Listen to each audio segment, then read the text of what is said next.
Un autre exercice maintenant, conditionnement de l'information issue du capteur de position. On va prendre ce montage pour conditionner l'information. L'information issue du capteur, c'est l'information V1, et l'information qu'on va envoyer vers la partie commande, vers la partie traitée, c'est la tension V2. On suppose que l'amplificateur opérationnel est idéal, c'est-à-dire que très grande résistance d'entrée, les courants d'entrée à peu près égales à 0. Donc le E+, généralement, on travaille avec le E+, à peu près égal à E-. Quel est le mode de fonctionnement de l'AOP? Justifiez votre réponse. Donc le mode, je cherche la sortie à travers R2, revient vers la borne plus. Automatiquement, c'est le mode non linéaire, c'est le mode logique, c'est le mode de commutation, c'est le mode de saturation, car il y a une réaction positive, ou bien car il n'y a pas de contre-réaction. Identifier ce montage. Donc, à partir de ce montage, ou bien à partir des éléments de montage, je dois l'identifier. Déjà, on a dit que il y a la réaction positive. Le mode de saturation, ça veut dire que la sortie ne va prendre que de valeurs, soit le 15, le 1 logique, c'est-à-dire le 15, ou bien le 0 logique. Ici, dans notre montage, c'est le 0 volt. C'est-à-dire qu'on va réaliser la fonction de comparateur. Toujours pour le mode non linéaire, le mode de saturation, le AOP fonctionne en comparateur. Ça signifie quoi? Il est toujours en train de comparer le E+, par rapport à E-. La légère différence qui va se trouver entre le E+, et le moins, on va trouver son influence sur la sortie V2. Donc ici, l'entrée est appliquée, l'entrée qu'on va prélever du capteur, elle est appliquée à quelle borne? À travers R1, elle est appliquée à la borne plus. Ça veut dire que le montage va réaliser un comparateur non inverseur. Voilà. Quel type de comparateur? Bien sûr, puisqu'il y a la réaction positive, c'est le comparateur à deux seuils. Donc, comparateur à deux seuils non inverseur, ou bien comparateur à hystérésis non inverseur, ou bien trigger de Schmitt non inverseur. Les trois appellations sont possibles. Question suivante. Calculer les deux tensions de seuil de ce montage. Donc, il faut calculer le VH et le VL. Si on vous donne la formule, il suffit de remplacer le V2 par sa valeur, V1 par sa valeur, une fois par VH, une fois par VL, et aussi V2 une fois par 15 et une fois par le 0. Mais il faut savoir quand est-ce que je vais mettre le V2 égal à 15 et quand est-ce que je vais la mettre égale à 0. Et aussi quand est-ce que je vais mettre V1 égal à VH et quand est-ce que je vais mettre V1 égal à VL. Bon, le principe, il est très simple, puisqu'ici, je travaille avec un comparateur non inverseur. Donc, je peux le remplacer par une porte logique oui. C'est-à-dire, si j'applique le 1, si j'applique le 0 à l'entrée, on va recevoir le 0. Si j'applique le 1, on va recevoir le 1. C'est le principe qu'il faut suivre pour pouvoir étudier ce montage. Voilà, déjà, je rappelle, en mode non linéaire, c'est-à-dire en mode de saturation. Le AOP, l'amplificateur opérationnel, fonctionne en comparateur. E+, qu'est-ce qu'il compare? Le E+, avec le E-. Si le E+, est supérieur à E-, alors la sortie V2 va prendre le 1 logique. Le 1 logique dans notre système, c'est 15 volts. Si le E+ est inférieur à E-, ça signifie que la sortie va prendre le 0 logique. Le 0 logique dans notre montage égale à la masse, égale à 0 volts. D'accord? C'est le principe toujours d'un comparateur.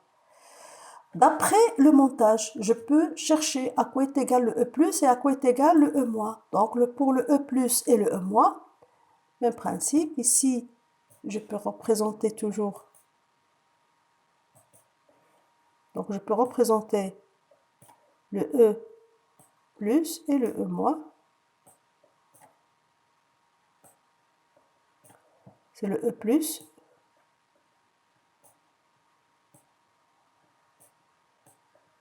Le E- se trouve à ce niveau-là. D'accord?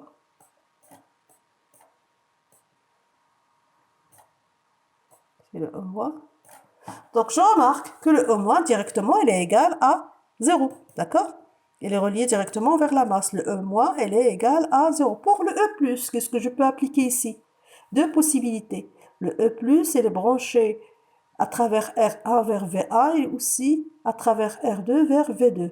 Donc j'ai deux tensions ici. Soit que j'utilise la superposition, donc cette maille contient deux tensions. J'utilise la superposition, j'utilise le théorème de Millman. Donc pour le Millman, ça va être égal à quoi? Je mets le point ici, je mets la main ici, et j'essaie de voir quelles sont les branches reliées avec ce point. Donc, à travers R1, c'est le potentiel V1. Potentiel V1, puisqu'ici, je travaille avec la masse. Toujours, il faut remarquer, il faut utiliser la tête de la flèche. Donc, c'est V1 sur R1 plus à travers R2 vers V2. V2 sur R2. Et le tout divisé sur 1 sur R1 plus 1 sur R2. Je peux aussi utiliser le théorème de superposition. C'est ce que je vais utiliser moi. C'est plus simple. Donc ici, je me mets à ce niveau-là. Je croise les tensions avec les résistances V1 multiplié par R2 plus V2 multiplié par RA et le tout divisé sur la somme RA plus R2. Ça va être plus simple.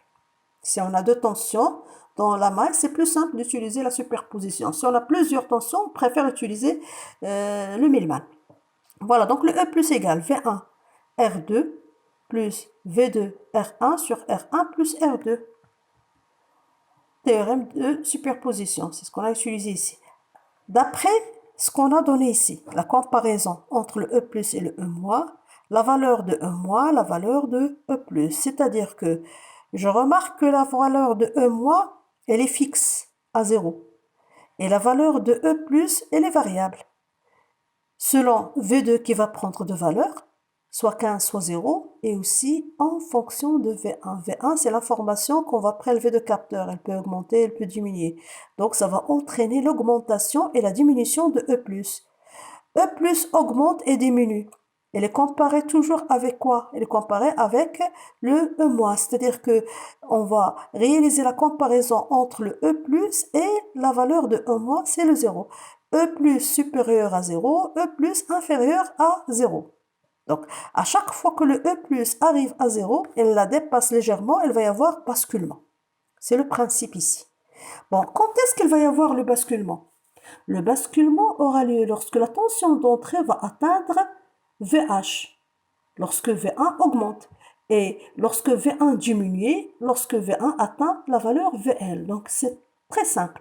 Avec ces deux relations, je peux calculer les seuils. L'augmentation de V1 jusqu'à V H. Diminution de V1 jusqu'à VL. Le E+, quand est-ce qu'il va y avoir le basculement? Lorsque le E+, égale à 0.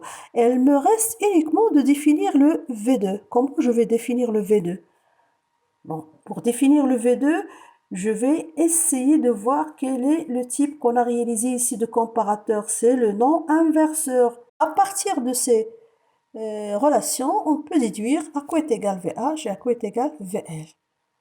Le basculement aura lieu pour E+ égale à 0. C'est tout à fait normal, puisqu'ici, la comparaison se fait entre le E+ et le E-. Et le E-, il est fixe, il est égal à 0. Et aussi, V1, lorsqu'il atteint VH, il va y avoir basculement. Quand est-ce? Lorsque V2 égale à 0, puisque je travaille avec un comparateur non inverseur. On commence déjà par V1 égale à 0, la sortie c'est égal à 0. V1 augmente jusqu'à atteindre VH. Il va y avoir basculement. Dans l'autre cas, V1 diminue. Il va diminuer, d'accord, jusqu'à atteindre quelle valeur? Jusqu'à atteindre VL. Il va diminuer, et bien sûr le V2, à ce moment-là, il va prendre l'autre valeur, c'est-à-dire le 15 volts. Je calcule maintenant VH et VL. Il suffit de prendre la relation ici et je remplace E+ par 0. Je remplace le E+ par 0. Lors de l'augmentation de V1, je remplace le VL, le V1 par VH et le V2 par 0. Donc je remplace ici par 0. Je retrouve cette formule. 0 éliminé, le R1 plus R2 éliminé. Qu'est-ce qui reste? VH multiplié par R2 égale à 0, ça signifie que VH égale à 0. Donc le seuil haut égale à 0. Pour le seuil bas, j'utilise toujours la même formule. Je remplace le E+ par 0, je remplace V1 par VL et je remplace V2 par l'autre valeur, c'est-à-dire 15. Et je retrouve la formule qui va me permettre de calculer VL. Ici, R1 plus R2, elle est absorbée par le 0. Qu'est-ce qu'on retrouve finalement? VL R2 plus 15R1 égale à 0. Donc, VL sera égal à cette valeur. Moins 15R1 sur R2. je peux remplacer le R2 par sa valeur, c'est-à-dire 2 fois R1. 2 fois R1 ici, je simplifie avec les R et je trouve moins 15 sur 2, c'est-à-dire moins 7,5. Je vérifie bien que VH, elle est supérieure à VL. Toujours le seuil haut doit être supérieur au seuil bas. On passe maintenant pour tracer la caractéristique de transfert de ce montage, sachant que VH égale à 0 volts et VL égale à moins 7,5 volts. Donc si même vous n'arrivez pas à calculer le VH et le VL, vous pouvez faire la suite des questions. Donc, qu'est-ce que je vais faire ici? Je dois, déjà, la caractéristique de transfert, c'est la sortie en fonction de l'entrée. Sur l'axe horizontal, c'est l'entrée et sur l'axe vertical, c'est la sortie. Donc, déjà, sur l'axe de sortie, je dois placer les valeurs de sortie, c'est-à-dire le 1 logique et le 0 logique, 15 volts et le 0, d'accord? Pour l'axe horizontal, on va placer les informations VH et VL. Voilà, donc VH qui est égal à 0 et VL qui est égal à moins 7,5. J'ai un comparateur non inverseur. Le comparateur non inverseur, lorsque l'entrée égale à 0, bien sûr, la sortie égale à 0 logique. Le 0 logique dans notre montage, ce n'est que le 0. Voilà. Le basculement aura lieu, donc j'augmente. Le basculement aura lieu quand est-ce que lorsque la tension V1 arrive à VH, le VH qui est égal à 0. Il va y avoir basculement. Le basculement de quelle valeur? De 0 jusqu'à 15. C'est le basculement qu'on va obtenir. On peut augmenter par la suite, pas de changement. Le seuil aussi, il a basculé de VH vers VL. Donc je peux augmenter, ça reste toujours égal à 15 volts. Quand est-ce qu'il va y avoir basculement maintenant? Donc on peut continuer, pas de basculement. Le basculement aura lieu quand est-ce que lorsque la tension V1 va commencer à diminuer. Elle diminue maintenant avec V2 égale à 15, d'accord? Elle diminue, c'est-à-dire la tension d'entrée égale à 1 logique, la sortie aussi égale à 1 logique, puisqu'on a un comparateur non inverseur. Donc ça diminue jusqu'à quelle valeur? Jusqu'à VL. À VL, il va y avoir basculement. Donc ça continue jusqu'à VL. À VL, il va y avoir le basculement vers le 0. D'accord? Et on obtient la caractéristique de transfert. Donc je peux remarquer que l'hystérésis ici, elle est négative. D'accord? L'hystérésis négative, je peux calculer la largeur d'hystérésis delta. V1 qui sera égal à VH moins VL, donc égal à 7,5 volts. Ça donne la largeur de notre hystérésis. Compléter les chronogrammes suivants. Une application, donc on suppose que le signal d'entrée qu'on va prélever de notre capteur prend cette forme triangulaire. La forme ici, c'est un signal analogique, d'accord? On va essayer qui varie entre 20 et moins 20 volts. On a représenté le chronogramme toujours en fonction de temps. On vous demande de donner la valeur de le chronogramme de V2. D'accord? Déjà, qu'est-ce que je dois faire? V2 varie entre quelle valeur et quelle valeur? Il varie entre 0 et le 15. Donc, je dois placer les valeurs 15 et le 0. Après, qu'est-ce que je dois faire? Je dois placer sur l'axe de V1 les seuils VH et VL. Voilà, donc je place les deux seuils. VH qui est égal à 0, ici, confondu avec l'axe de temps, et le VL qui est égal à moins 7,5. Et par la suite, je cherche quand est-ce qu'il va y avoir les basculements. Je prolonge les points de basculement. Les basculements auront lieu lorsque l'information augmente vers VH et lorsque l'information diminue vers VL. C'est ce que je dois représenter ici. Voilà, la tension d'entrée augmente jusqu'à atteindre 0 VH basculement. Il peut continuer à augmenter, pas de changement. Il commence à diminuer. Quand est-ce qu'il va y avoir changement? Lorsqu'il atteint VL. Voilà, je fais la même chose avec les autres périodes. Augmentation, diminution, augmentation, diminution. Et je représente les différents basculements. D'accord? C'est la méthode à suivre, toujours, avec les comparateurs. Par la suite, qu'est-ce qu'on va faire? J'ai un comparateur non inverseur, c'est-à-dire pour les tensions de 0 vers les tensions négatives. Ici, ça représente le 0 logique Pour le non inverseur, la sortie, ça va être aussi le zéro logique. D'accord? C'est le zéro logique. Donc, je commence déjà par zéro logique. Après basculement, ça bascule de zéro logique vers le 15 volts. Ça bascule et ainsi de suite. À chaque fois, il va y avoir le basculement. Donc, si on a le départ juste, la suite, ça va être, c'est juste. Je dois faire attention au départ. Bon, finalement, qu'est-ce qu'on obtient? Quelle est la fonction réalisée par ce montage? Justifiez votre réponse. Donc, je remarque qu'on a introduit une tension analogique et qu'est-ce qu'on a obtenu? Une tension logique. Voilà, donc c'est la mise en forme. Mise en forme car elle convertit un signal analogique V1 en un signal logique V2. Et vous pouvez remarquer aussi pour notre signal logique, elle est entre 15 volts et 0.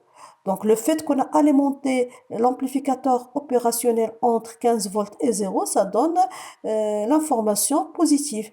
Donc si je veux une valeur négative, il suffit d'alimenter le comparateur entre 15 et moins 15. Donc ici, on aura par la suite 15 et pour le 0, ça va être moins 15. D'accord?